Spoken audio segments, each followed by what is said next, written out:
तो इसका मतलब है कि आभा कभी शिकार थी ही नहीं। So hello everyone, welcome to my channel. और आज की वीडियो के अंदर मैं breathe into the shadow season 2 की एंडिंग के बारे में बात करने वाला हूं।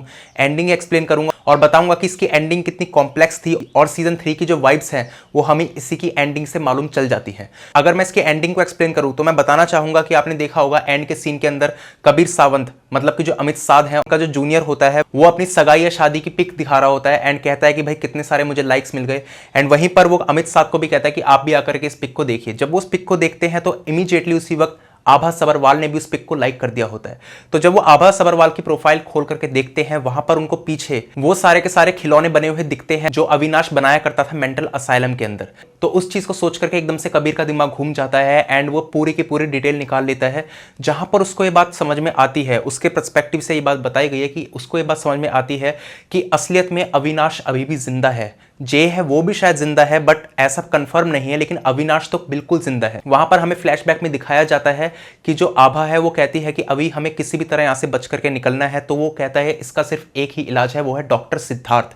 एंड हम जानते हैं कि जो जे है उसने डॉक्टर सिद्धार्थ को ऑलरेडी मार दिया था और वो आभा के पीछे पड़ा था। 10वां विक्टिम जो थी वो आभा ही थी, लेकिन वो सब कुछ एक प्लान था और शायद से इधर जो अविनाश है उसने ही ये प्लान बनाया है, जे ने ये प्लान नहीं बनाया है। क्योंकि हम जानते हैं जो अविनाश है वो जे के साथ बहुत ज्यादा कॉम्प्रोमाइज कर चुका है। एंड एक मर्डर ऐसा भी था जहां पर उसने प्रिजन में जाकर के खुद मर्डर किया था, वो मर्डर जे ने नहीं किया था। एंड वो आभा को भी ये बात बोलता है कि आज उसने मर्डर खुद किया है। शायद वो जे को अपनी जिंदगी से निकालते निकालते अविनाश खुद ही जे जैसा नहीं बन गया है, उसको ऐसा लग रहा था। एंड यहां पर भी ये चीज हो सकती है कि असलियत में जो आभा है वो विक्टिम कभी थी ही नहीं।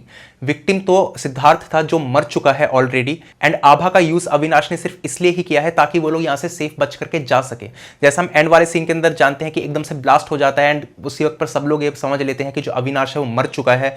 पोस्टमार्टम रिपोर्ट्स भी आ जाती हैं एंड उसके अंदर भी क्लियर हो जाता है कि जो अविनाश है वो मर चुका है। लेकिन वहीं पर एक चौंकाने वाली बात यह होती है कि जो डॉक्टर सिद्धार्थ होता है उसकी बॉडी ऑलरेडी वहां पर पड़ी हुई होती है। वो अविनाश ने ही प्लान की थी। एंड जैसे ही ब्लास्ट होता है अविनाश पीछे छुप जाता है, बॉडी जल जाती है डॉक्टर सिद्धार्थ की और सबको लगता है कि जो जे है वो मर चुका है। एंड उससे पहले हम देखते हैं जो कबीर के असिस्टेंट थे उन्होंने अविनाश के ऊपर गोली भी चलाई थी। सिर्फ वो गोली असली थी जो अविनाश के ऊपर चली थी। बाद में उसने उस गोली को निकाला, शर्ली को दिया, शर्ली ने डॉक्टर गायत्री को दिया एंड डॉक्टर गायत्री ने पोस्टमार्टम के बाद में ये चीज प्रूव कर दी कि ये जो गोली थी ये अविनाश को ही लगी थी, जो एक्चुअल में लगी भी थी। तो अविनाश को जो गोली लगी थी वो तो सही था, लेकिन पोस्टमार्टम की जो रिपोर्ट सामने आई है एंड जिसका पोस्टमार्टम हुआ था वो आदमी था डॉक्टर सिद्धार्थ।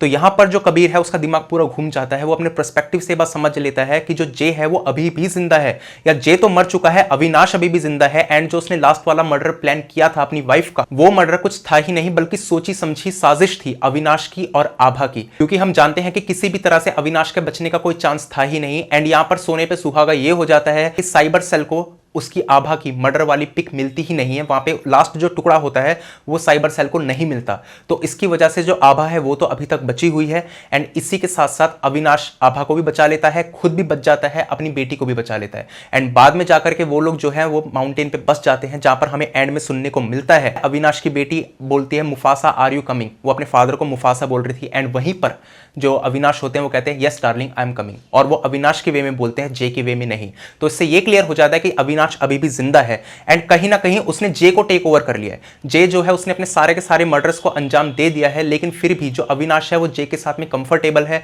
जिसके चलते उसने डॉक्टर सिद्धार्थ को भी मारा, जानबूझ करके अपनी वाइफ का खुद ही प्लान किया मर्डर का लास्ट विक्टिम के तौर पे एंड उसको बचा लिया और ये साबित कर दिया कि जो अविनाश है वो मर चुका है, लेकिन असलियत में अविनाश अभी भी जिंदा है। एंड सारा का सारा लीगल मैटर यहाँ पे क्लोज हो जाता है। अविनाश की फाइल भी यहाँ पे बंद हो जाती है कि पोस्टमार्टम की रिपोर्ट में ये चीज सामने आ जाती है कि जो जल करके मरा था वो अविनाश ही था। एंड वहां पर बुलेट का वो प्रूफ भी मिलता है जहां पर कबीर के असिस्टेंट ने वो बुलेट उसके ऊपर फायर की थी। तो यहां जाकर के ये सीजन 2 एंड होता है। तो समझ में ये आता है कि जो अविनाश है वो कितना बड़ा मास्टरमाइंड है, क्या गेम खेल करके गया है। वो पूरे के पूरे सिस्टम को नचा करके रखा था उसने, सीरीज के अंदर पूरा सिस्टम उसने नचा दिया था एंड अभी भी वो अपने इशारों पर ही नचा रहा है। लेकिन इससे एक बात जरूर ये क्लियर हो जाती है कि जो सीजन 3 है वो जरूर आएगा, क्योंकि यहां पर कबीर ने किसी ना किसी तरह से पजल को सॉल्व कर लिया है एंड अब वो अविनाश और आभा को छोड़ने वाला नहीं है। तो आप बताइए आपको क्या लगता है कि सीजन 3 में क्या होना चाहिए और आपको ये वेब सीरीज कैसी लगी, तो ये आप मुझे कमेंट सेक्शन में बता सकते हैं। तो आज की वीडियो में बस इतना ही था। अब मुझे दीजिए इजाजत, मिलता हूं जल्द ही आपसे एक अगली वीडियो में। तब तक के लिए टेक केयर, गुड बाय।